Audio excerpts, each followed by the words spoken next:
Welcome today to this panel discussion on Indiana's public defense system. I'm Rebecca Green, and I'm the news director at WBOI, your local NPR station. And with me here today is Mr. David Carroll. He's the executive director, Mr. Carroll. He's the executive director of the Sixth Amendment Center in Boston. And Mr. Larry Landis. He is the executive director of the Indiana Public Defender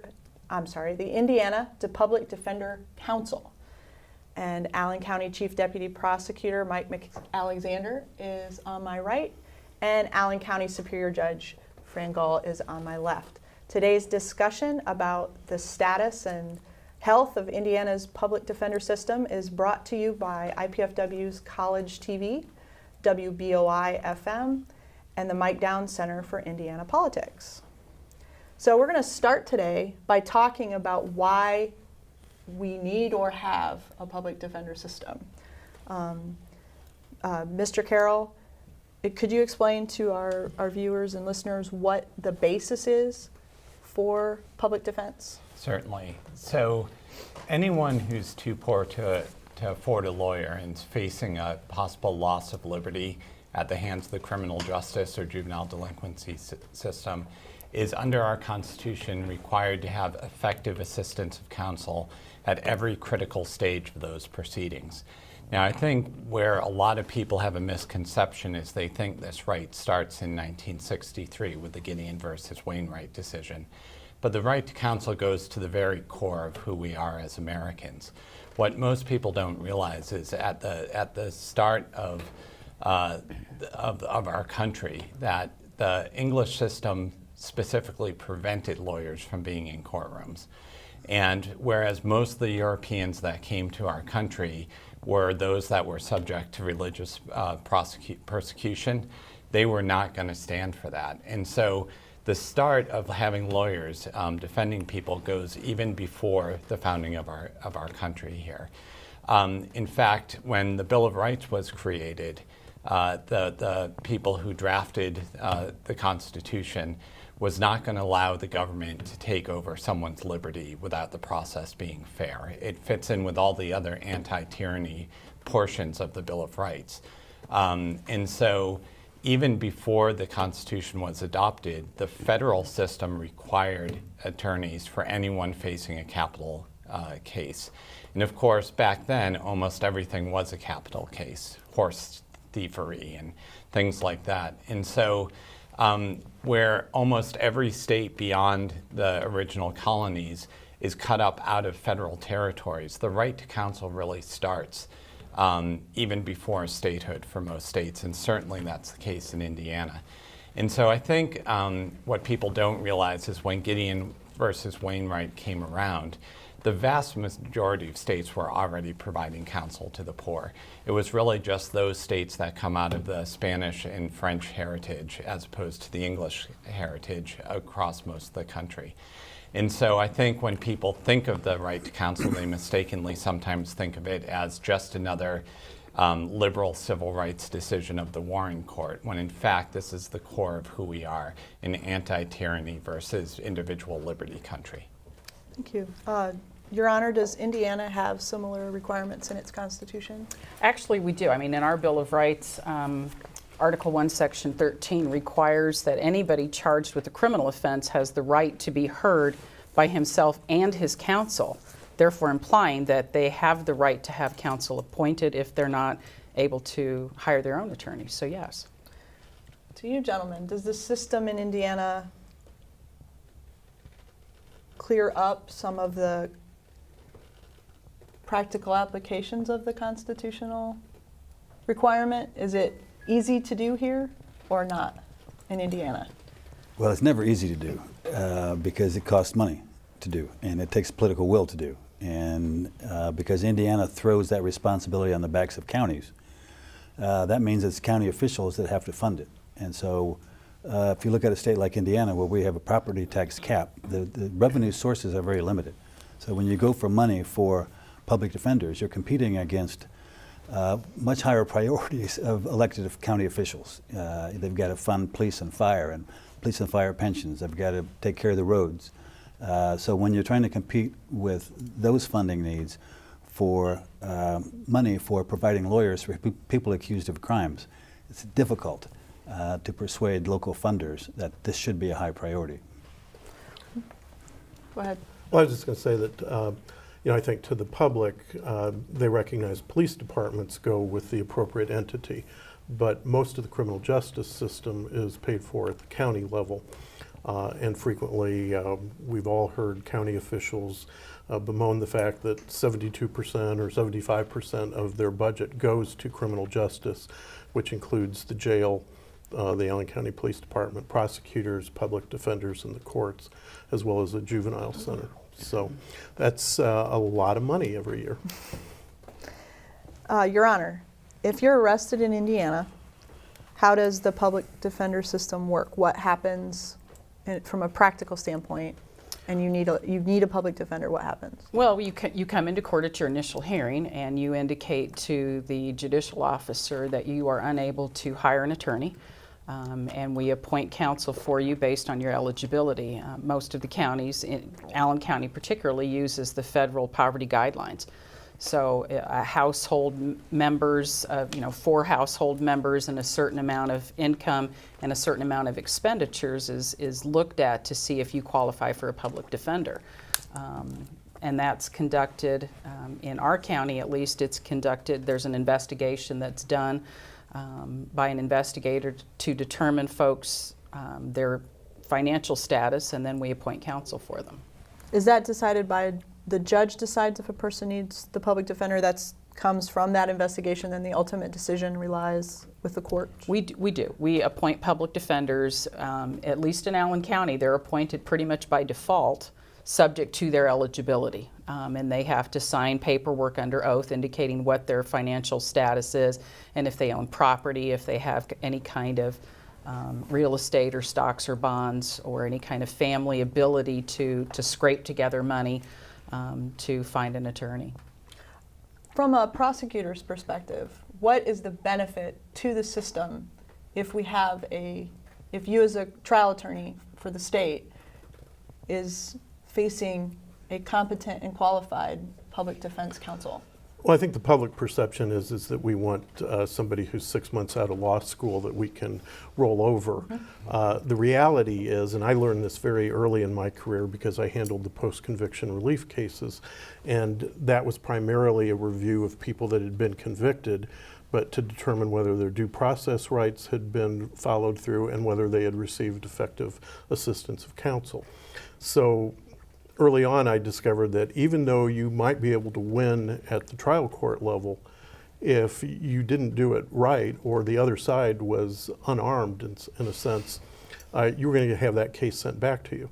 So the thing you didn't want to have was having to try the case twice, because by the time you got it back, you would lose witnesses, it would be harder to prosecute it. So it really instilled a sense of, let's do it right the first time, and that requires competent counsel on both sides. And I've had cases where I've had concerns about opposing counsel being kind of out of their league. And it's one of those things that I think for the good of the system, you want a good opposing counsel. Even though it may be tough, it may make your job a little tougher on the front end, but it does provide a better sense of justice. The system works better when there's a fair fight. Yes. When it's a fair fight. If Well, I it's may also- piggyback onto that, our experience in state after state that has addressed this issue is that the prosecutors are often one of the first to come on board for reform, and we appreciate that. When I interview prosecutors, and indeed when I interviewed prosecutors here, a number of them said to me, we're tired of being the ones trying to preserve the record. We're doing extra work trying to make this happen. And conversely, in many states, the last people arguing against change are the actual public defenders that are currently working in the system because they figured out how to put food on their family's table under the current system. So I appreciate the prosecutor's words. I agree wholeheartedly with them. I can say as a judicial officer, having an equal level playing field with very good attorneys on both sides makes it so much easier for the fact finder, whether that fact finder is a judge or whether that fact finder is a jury, that you get competent representation on both sides so that the fact finder's job to find the truth is much easier. Larry? No, I totally agree. I think defense lawyers would say the same thing about prosecutors. They'd much rather be paired against a very competent, experienced prosecutor because inexperienced prosecutors don't know how to evaluate the case. They don't see the weaknesses. They might overestimate its value. A good, highly competent prosecutor is going to see their strengths and weaknesses. And most 90% of cases are resolved by plea agreement. So the more that you have experienced, competent lawyers on both sides, they can evaluate the case and they know whether this is a triable case or not a triable case. And so you avoid those trials that should not be going to trial because there's no triable issue. And you get a fair, appropriate resolution when you've got two good, competent adversaries. And it's really important to remember that in an adversary system, the whole system relies upon the quality of those advocates because the judge only sees what is presented to the judge. The judge doesn't go out and evaluate and investigate the case. So if you don't have two good, competent lawyers working the case, you have a much higher chance that either you're going to have an error on guilty people going free or innocent people being convicted. And I think that's why we want two good advocates. You want to reduce the error rate on both ends. Who in Indiana, we kind of talked a little bit around this, that it's a county service. The counties pay for it. Are all counties providing this service? How is it structured in Indiana? Well, all counties have the burden of providing and funding indigent defense services, and that was placed upon them in 1854 by a case in the Supreme Court where the case came up as to how are we going to provide and fund this, where the judge said, I'm going to provide counsel. Who pays for it? And the Supreme Court, it went straight up because the county council or the county auditor said they weren't going to pay. So it went up to the Supreme Court to resolve it, and the court said, well, the county pays for the cost of the jail and the cost of prosecution, so I guess it must be on the backs of the counties that they have to pay for it. And we still are operating under that 19th century decision of it's a county responsibility. Half of the states have gone the other way, and now, after Gideon and Argersinger and there's a right to counsel has expanded, they've designed statewide systems to say this is a state responsibility, we need to step up, we need to provide a highly competent and effective system for delivering these services and find a funding mechanism. Indiana's not done that. So that's part of what this whole effort with the task force is we're looking at the whole system and saying, is there a better way to provide services that you get higher quality and more cost effectiveness? Indiana's in the vast minority of states that don't fund 100% of indigent defense services. Earlier I mentioned the Gideon versus Wainwright case. The importance of that case in my mind is that it's not just a 6th Amendment case, it's a 14th Amendment case. And what the court says is that the state holds the obligation to provide effective representation. Now, they've never been asked whether that state can pass that obligation on to local governments, but what we do know is that if a state chooses to pass that on to local governments, the state is still responsible to ensure that the counties not only can do it, but are in fact doing it. One of the major flaws of Indiana is that there's absolutely no infrastructure to evaluate whether that's happening or not. So in your state, there's well over 300 courts which have attorneys providing 6th Amendment services. And for most of the existence of the Indiana Public Defender Commission, they had one person as a staff. How they expect to evaluate over 300 courts with a single person is beyond me. Where does the money to pay for that in other states come from when they kind of consolidate, so to speak, under the the majority under of the states, it's a straight general fund appropriation from the state that goes through the regular budgeting system. The reason for that is that the counties that are most often in need of indigent defense services are the ones with the least ability to pay for it. So if you think about it, the same indicators of a poor economy, high unemployment, low graduation rates, those things are also usually the same indicators of crime. And so I know when the 6th Amendment Center went across the state, the team that went to Scott County in particular was saying they just can't ever do this given their low revenue stream.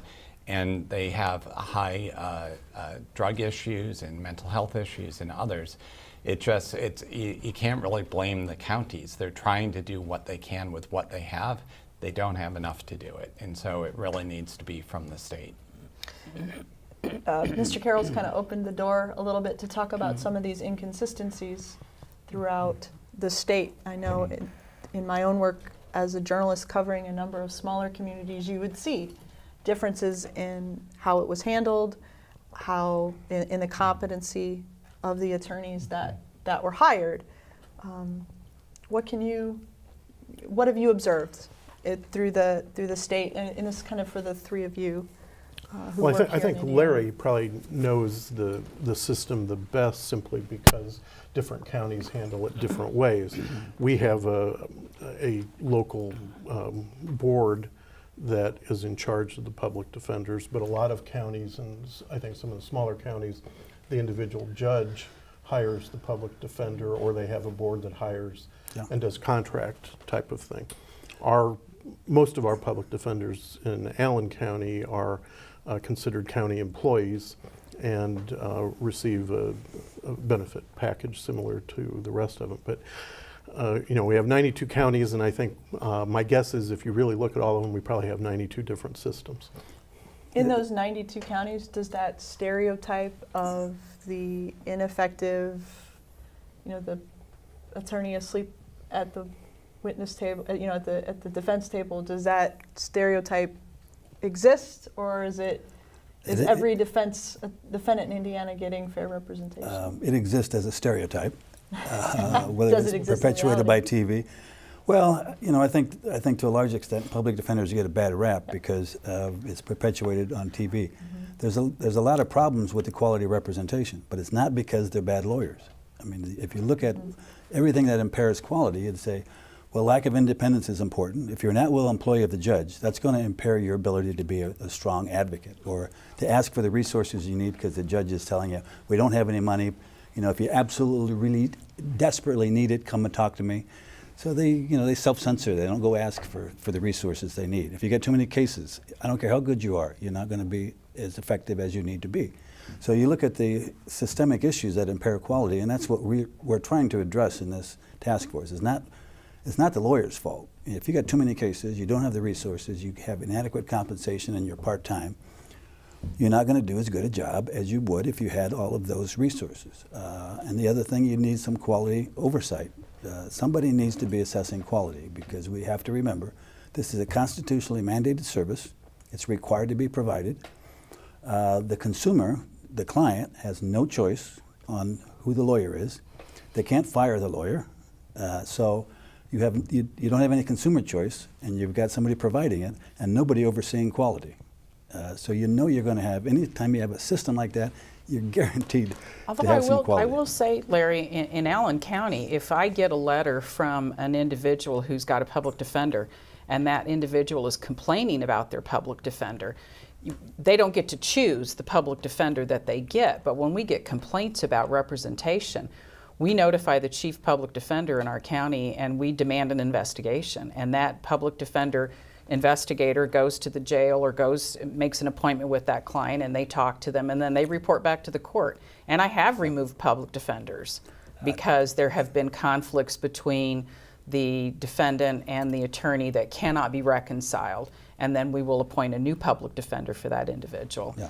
And it's common practice for us as well after a trial, if an individual wants to appeal their conviction and their sentence, that we give them a different public defender for purposes of appeal so that the new attorney can look at the trial attorney and see how was that handled at the trial level. So we do to an extent. I appreciate that in Allen County, but we have 60 counties Exactly. without a chief public Right. defender. We've got 30 counties where they're at-will employees of the judge. So, I mean, those are the ones we've got these systemic problems where you don't have quality assessment, you don't have a chief overseeing it.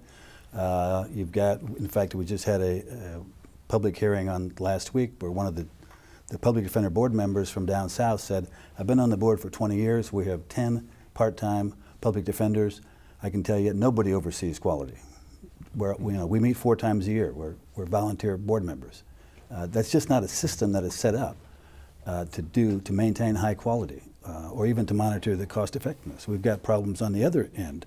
We've got lawyers who are appointed case by case, for example, and they can run the meter without anybody, calling them and say, you're not providing cost-effective services. You're just, you're billing for things that aren't being done, and nobody oversees that. So that's why we've got to redesign the system and say, if you're going to have a system of providing this kind of volume of services, you have to have quality control, and you have to have cost-effectiveness control, and you have to have somebody monitoring so that you have consequences for providing bad representation. That's another flaw we have. There's no consequences, really, to anybody for providing really poor quality representation to an individual. There's malpractice is not an adequate remedy.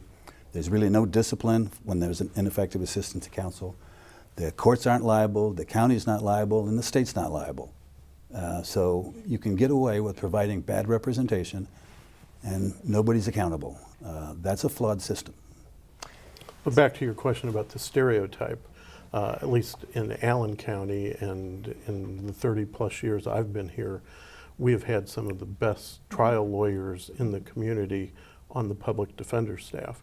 And more than once, I know the judge and I have laughed when we see somebody hire private counsel that does not even compare to the quality of representation they will get from the assigned public defender. Because we have folks that when people, friends, family ask me, who would you recommend as an attorney? It's frequently somebody who's on the public defender staff that I would recommend. And if I was ever in trouble, that's who I'd go look for. So Yeah, Allen County's blessed. Yeah. They have some very good, competent, qualified lawyers, which makes me, when I hear sometimes on TV you say, the clients will say, I don't want a public defender, I want to go hire I want a real lawyer. And we say, you got the real deal. You already got it. You just don't know it. So yeah, the public defenders get that rap as somehow they're second-rate lawyers. They're not second-rate lawyers. They might work in a second-rate system that impairs them from being highly effective, but it's not because they're hired and they're bad lawyers. It's hard to beat the stereotype of the guy on My Cousin Vinny. Right. But his cross-examination was excellent. Brilliant. Public defender, though, was kind of... Oh yeah, him. Yeah. So Vinny was good. one of the reasons that we're here today is that Mr. Carroll's organization put together this really thick and informative evaluation of Indiana's indigent services. And I'd like for you to talk a little bit about that, if you can. Is this unique? Have you done these for all 50 states, or are you just getting going? We have not done it for all 50 states. The Sixth Amendment Center is 6 years old. Okay. I've been doing this in one form or another for 20 plus years. And so I've done this in probably about 10 to 12 states, and then several large counties as well. What I'll say is that Indiana, to me, the level of services lives on a very wide spectrum. You've got very good systems in felony areas, particularly in some of the large urban areas. But I think that the main problem is that the state has institutionalized and legitimized the choice not to meet the Constitution. By letting counties opt out of the Indiana Public Defender Commission, they're basically saying, if you can do it cheaper without our reimbursement, go for it, no matter how low those services can get. And I think a lot of county commissioners and managers, they're not constitutional scholars. They don't know necessarily what's required. I've said that what I find very troubling about Indiana is the level of justice someone receives very much is dependent on which side of a county line the crime is alleged to have been committed. And more importantly, the level of justice they receive may very well depend on how the prosecutor charges it. If it's a felony, they may get decent representation. If it's a misdemeanor, they're more than likely not. And misdemeanors are very important. Even though the jail term might not be as long as a felony, the life consequences from a conviction are very great. Person could lose professional licenses, which will lead to losing their job. Even a short stay in jail may result in a breakup of the family, and then you bring on all sorts of other court costs for figuring out who gets kids and different termination proceedings and other things like that. And of course, someone very well could get deported too. And so this idea that, misdemeanors aren't really that big a deal is just something that's very, very seriously flawed in this state. Among your findings, you've said that Indiana's system is fragmented, and we've kind of touched on that before, and depends on what county you're in, with a lack of oversight. Again, we've talked about that a little bit, and a system without adequate funding. Is that anything else that we're missing in a summary of your report? Well, I think one of the things we touched on is sort of the roles of judges, and the concept of independence of the public defender is one that, as Sandra Day O'Connor says in Strickland, is constitutionally protected.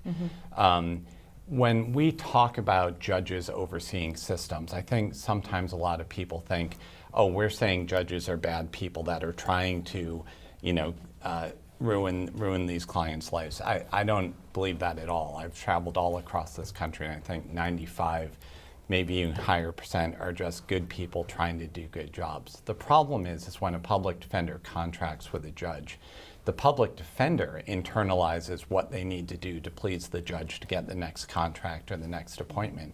So it doesn't take a judge overtly saying in a courtroom, don't file any motions in my courtroom, I want to be on the golf course. It's not that. The public defender internalizes and says, oh, well, things are going okay. I'm not going to rock the boat much because it's more important for me to get the next contract than to do what I'm ethically obligated to do for my clients. Mr. Landis, are these fair criticisms of Indiana's system? They're more than fair. I mean, the adversary system requires that you have two independent adversaries, neither beholden to the tribunal before whom they advocate. Our system doesn't have that. We've got one of them dependent upon their income from the judge. That's just not a sound system, no matter how good the judge is. I agree totally that it's the public defenders have that chilling effect and if you think about many trials, when you go up on appeal, what you're alleging on appeal is the judge made a mistake. The judge made an error. That's your boss.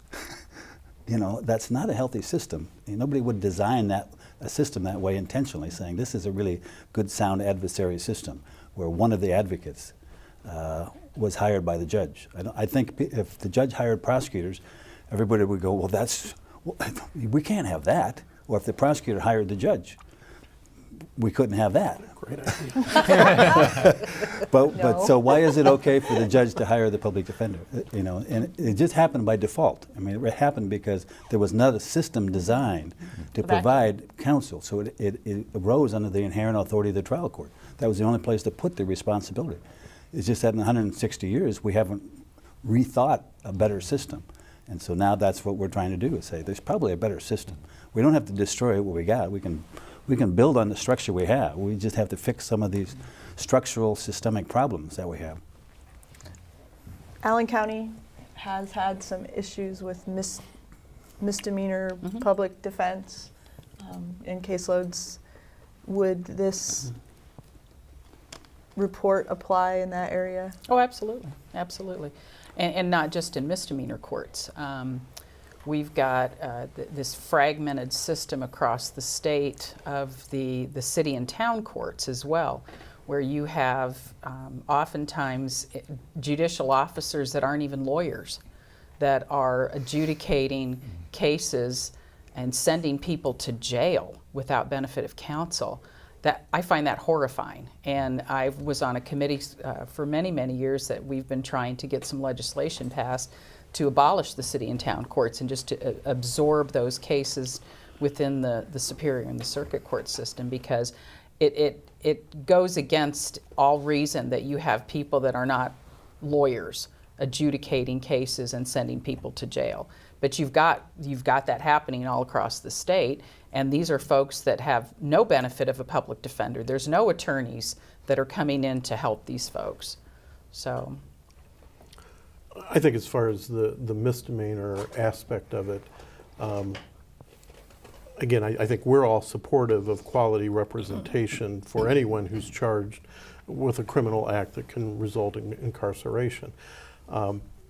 I think where it gets a little more difficult is in the details of it. When we went through this this past fall with County Council approving additional public defenders for the prosecution, one of the standards out of the Public Defender Commission is that they ask that public defenders be paid pretty much the same as prosecutors. And but they apply caseload limitations in their standards as well that don't apply to prosecutors. So, for example, last year we had roughly 6,000 misdemeanor case filings in Allen County. Well, we run that with a staff of 3 or 4 generally younger deputy prosecutors and 1 supervising attorney. And sometimes, like right now, we've only got 3 full-time attorneys. They looked at hiring allegedly 6 full-time attorneys to do that. Well, in addition to the cases that get filed, we also have to review all the other stuff that gets submitted that we don't file. We have to read the cases enough to create plea agreements to tender, as well as be in court for every case. So we're doing everything plus, as well as preparing cases for trial. And being a prosecutor is equivalent to being the director of a play. You've got to get all the actors together, bring them in, make sure they understand their roles, and make a cogent presentation to a jury. So we're doing a lot of things, and I'm not sure that sometimes we don't get sideways with each other because some of the standards seem a little arbitrary to us. And I've certainly had conversations with felony deputies that are getting paid the same doing murder cases and child molesting cases. Their caseloads may be lower, but they'd say it would take me less time to do 1,000 misdemeanors than it does to do 75 or 100 major felony cases. So somewhere in this, I think if we want to do it, we need to have a more realistic approach to misdemeanor offenses and what it takes to do those acts. Because I think one thing people forget is misdemeanors are not whodunits in the same way that a lot of felony cases are. Because other than domestic battery cases, nearly every misdemeanor is committed in the presence of a police officer. So it's a little bit different investigation than a neighborhood dispute or where there's no obvious witnesses around. Mr. Landis, thoughts on that? I don't disagree. I mean, I think the issue is if prosecutors think they have too many cases, then they should be making their case for these are too many cases for us to do this responsibly for the public safety and the public good. But to say that public defenders' caseload shouldn't be raised as an issue, I don't think it doesn't hold water with me, because the standards that the Public Defender Commission has adopted have been studied for years, and they really track and model the national standards and the ABA standards. So they weren't just made up by the Commission for Indiana.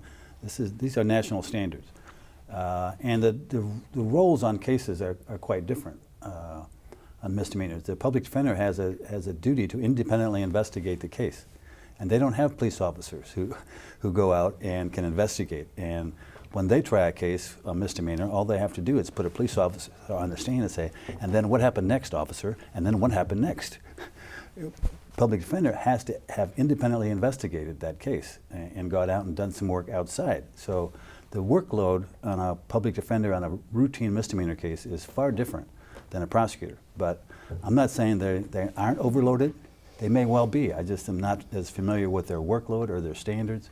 And if they are, I think they should be making a case, because I think what we agree on is the criminal justice system as a whole is underfunded, seriously underfunded.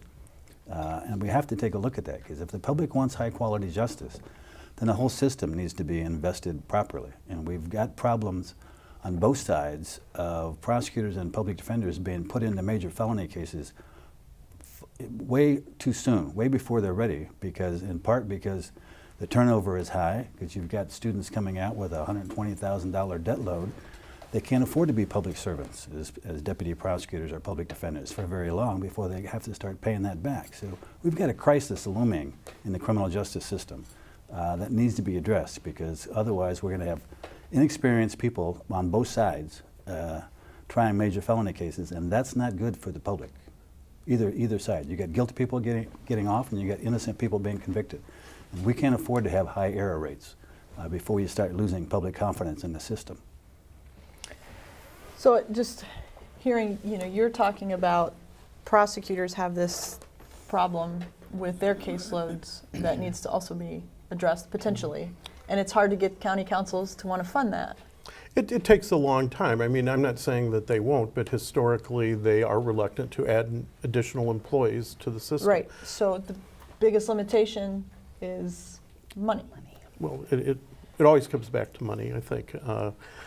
But I do think that there are differences in how you have to handle the case, and the one thing that the defense has in terms of investigation is their client knows whether they committed the act or not. Once it's explained to them so that they understand what is against the law, they know whether they were drunk when they were driving. So they can short circuit that, and they frequently will ask not to have the whole thing investigated, but they'll ask, what's the best deal you can get for me? So every case doesn't require massive investigation. I would agree on the cases that are potentially either legally insufficient or have factual disputes. We should have public defenders that are able to go in and adequately investigate those. But I don't think we have to treat every case like it's a major felony, because it's not that complicated, and the offender wants to move on with his life. If he knows he's got to do 60 days in jail, he'd rather do it and get going. So I think we have to have a little bit of understanding of human nature, who our clientele is. The misdemeanor population is frequently different than the felony population, and because the consequences are lower, they may not be willing to participate in the same level or have the same things at risk. They're not going to prison for 20 years on a misdemeanor. At most, it's a year, and with good time credit, it's 6 months in Indiana. So, I think one of the important points here is no one wants to build bureaucracy for bureaucracy's sake. We want to uphold the Constitution. Now, if you can scale back the number of cases so that the need for public defenders is far less than what it currently is, that's a perfect solution to this. In other states, we've seen both the far left and the far right coming together and saying, do we really need to be bringing all these cases? You can increase diversion. You can reclassify low-level nonviolent misdemeanors and felonies as infractions. One of the big things I've seen nationally is decriminalizing driving on a suspended license. These are cases, a lot of people, they don't pay a certain fee, they don't even know their license is suspended, they're pulled over for a broken taillight, and all of a sudden it's a criminal offense, and they potentially could lose their job and things like that. I think there needs to be some of that. I think what the key theme here is that the way we've been handling criminal justice of locking up as many people as possible has not proven to be either good for public safety nor cost effective. And so I think that's something that I've been very encouraged nationally on, is sort of having both Democrats and Republicans coming together and saying we have to think about this whole process differently. We have about 15 minutes left in our discussion, and I want to make sure we touch base on the recommendation and what the task force is trying to do. So if you could summarize these recommendations for us and some of the things that your organization has identified as stressors on the system and things that need to change, and then we'll go from there. The two big pieces to me is that you can't legitimize the choice not to meet the Constitution. So there does need to be a way for the state to set standards and enforce those standards. And there's plenty of examples from around the country, even states within this region, who have similar economic issues.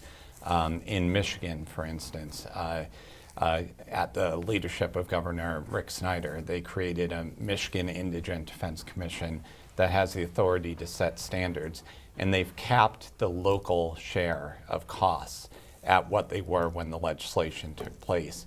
Any new monies that have to be expended to meet the standards, that's going to come from the state.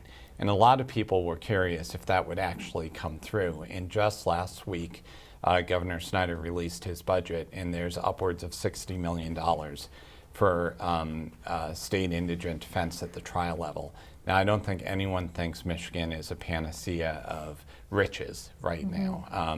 They took the 2007-2008 recession particularly hard. And so I think there's, I do think that it's possible here. People often ask me, where's the money going to come from? I'm not an expertise in Indiana's budget. My role is to say you've got a constitutional issue, and if the powers that be want to fix a constitutional issue, someone smarter than all of us will find the money. That's been the case in state after state that I've worked in. And so I am encouraged here that there is a task force that involves all three branches of government, involves the counties, involves criminal justice stakeholders, to look at these issues and say, how can we go about changing these things? That's an approach that's worked in state after state. So I remain very optimistic that Indiana is going to be able to settle this. The final piece on the money I just want to bring up is that if it isn't fixed, the only alternative is litigation. And what we've seen, one of the results of the presidential election, no matter where you fall on the political spectrum, is that the ACLU got a lot of donations, and a lot of that money is being spent on this issue. So they're suing California, Nevada, Utah, Washington, Missouri, Mississippi. There's lots of litigation going around about these exact same issues that we found in your state. So it could be that with the task force, with that outside pressure, that the political will is starting to come around to really figure out what's best for the citizens of Indiana on all of these issues. What are we doing here in the state, Mr. Landis, to try to shore up the indigent counsel system? Well, when the task force report came, or the Sixth Amendment Center report came out, Public Defender Commission took its time to kind of dive into it and figure out what they should do, and they decided they should put together a broad-based task force with all three branches of government. So we've got the governor's office, we've got Supreme Court justice, we've got trial judges, we've got academics, we've got a great group that is looking at Indiana's system and trying to figure out where are we strong, where are we weak, how do we build on our strengths of what we have, and we have plenty actually. We've got a Public Defender Commission with statewide standards. The standards are good. It's kind of a carrot and stick approach. The problem is the carrot's too small and there's really no stick because there's no enforcement, there's no sanction for non-compliance with the standards. The county can just drop out and continue to do what they want. So we're looking at how do you fix those, looking at the other states, including Michigan that was mentioned, and trying to figure out are there pieces of other states where we can enhance our system using basically the existing strengths we have, and try to get more state money to the counties, because that's a key, and more oversight, and probably some more independence in the places where we need it. So that's what the task force is looking at. They're now doing, we call it a listening tour, but it's really kind of public hearings going around the state to listen to public defenders, judges, prosecutors, citizens, clients, whoever wants to talk about the system, and hopefully come up with some recommendations for the legislature next year. What are you hearing on your listening tours, if I may? I'm just curious. We're hearing, what you would expect, things we talked about. There's a wide variety of systems. Some of the flaws are the lack of independence. There's no oversight, no accountability, no consequences for bad services, inadequate resources, inadequate compensation, excessive caseloads. Those are like the big six. We haven't heard people complain about judicial tyranny.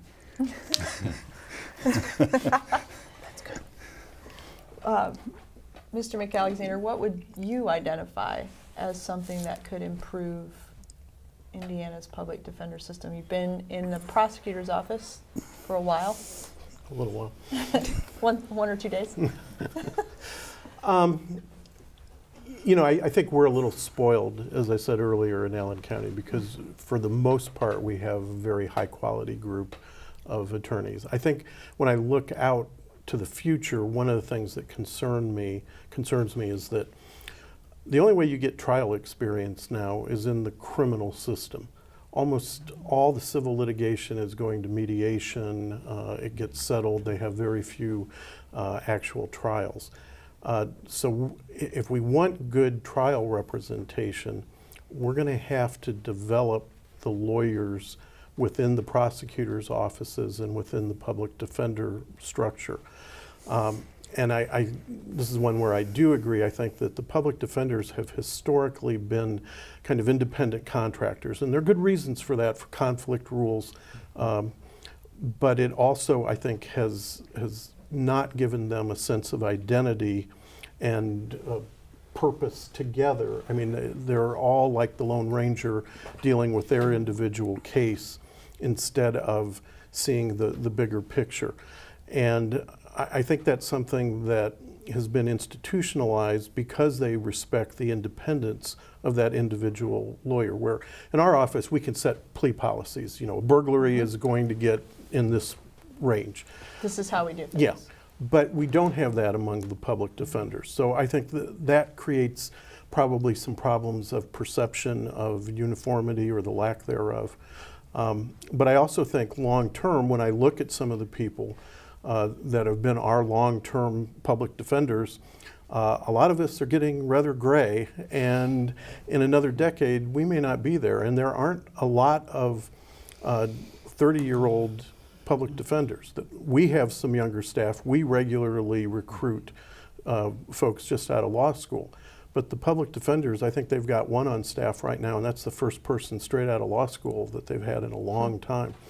So I do think there's some things like that. If we want to maintain even the system that I think is pretty good in Allen County, we're going to have to do some planning to ensure that it stays that way.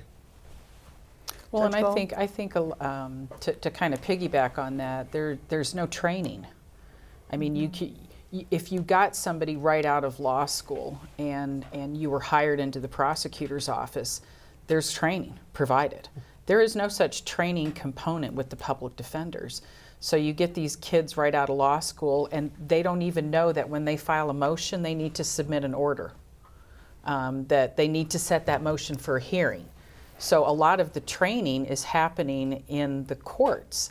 You know, where they're coming in and they're floundering around, and I feel very bad for them, and they need to be, there just needs to be some kind of formalized training structure to get these folks up to speed so that they can provide high quality, effective representation. Mr. Landis, we've got about 5 minutes left. I want to give you the last word on public defense in Indiana. And Well, that's a rare opportunity. The last word on anything. I want you to kind of identify what you think is maybe the lowest hanging fruit that could be addressed first to make Indiana's public defense system a little bit better. Well, I think the lowest hanging fruit to solve a lot of the problems would be if the legislature would say that the standards adopted by the Public Defender Commission were mandatory. And all counties must comply. If we're going to stick with a county-based, county-funded system, then we've got to have state standards that are mandatory for every county. You don't get an option to not comply with those quality standards. And then we have to figure out the funding mechanism for what happens if they don't, and how do you do enforcement. Some states, what they have done is to do a county-based system like that, but say, if you continually do not comply with state standards, we will have a state takeover. And then the State Public Defender Commission can appoint a chief public defender or somebody to take over that system, and then hire the right people. And in some counties, we may have to go to a regional system. We've got some small counties that really, they can't even find lawyers. Enough lawyers to provide representation. And so it might make more sense to do some regional representation or regional offices with local lawyers, so you can do the oversight, and you can have some support services. You can have paralegals, social workers, investigators out of a regional office that wouldn't be cost effective out of a really small county. So those are just a couple of the things that I think are doable, and it wouldn't be a radical change. It would just but the mandatory state standards would probably have the biggest impact quickly. Has there been any movement in the legislature for that, or for any kind of the increased task funding? force has not made any recommendations yet, so I think you're not there yet? We're not there yet. Okay. Probably sometime this summer there will be a report, and then recommendations for the legislature in the next session. Can we fix this? Absolutely. You know, I've been in state after state, and it almost always starts with, but Mr. Carroll, you don't understand this is, and then fill in the blank of that state. Every state is unique. Every state has to have their own unique solution. Unfortunately, this isn't a, you know, cookie cutter off the shelf model that you just import and say, well, Massachusetts does it this way or Colorado does it this way. It really does have to take in the uniquenesses of Indiana, and I think regionalization in certain parts of the states is probably part of the answer. But I do feel very optimistic that you've got good leadership. Former federal judge John Tinder is the chair of this task force. I've been very impressed with. And the people that are on that task force are really taking this seriously. So I think the citizens of Indiana can be proud of that. And I think you can definitely fix these issues. I want to thank you all for coming and sharing your opinions and your knowledge, and it's been a really fun discussion, kind of a legal junkie. So I really enjoyed it. I hope our viewers and our listeners do as well. So thank you all for coming. Thank you. For Thank you. talking with us about this issue.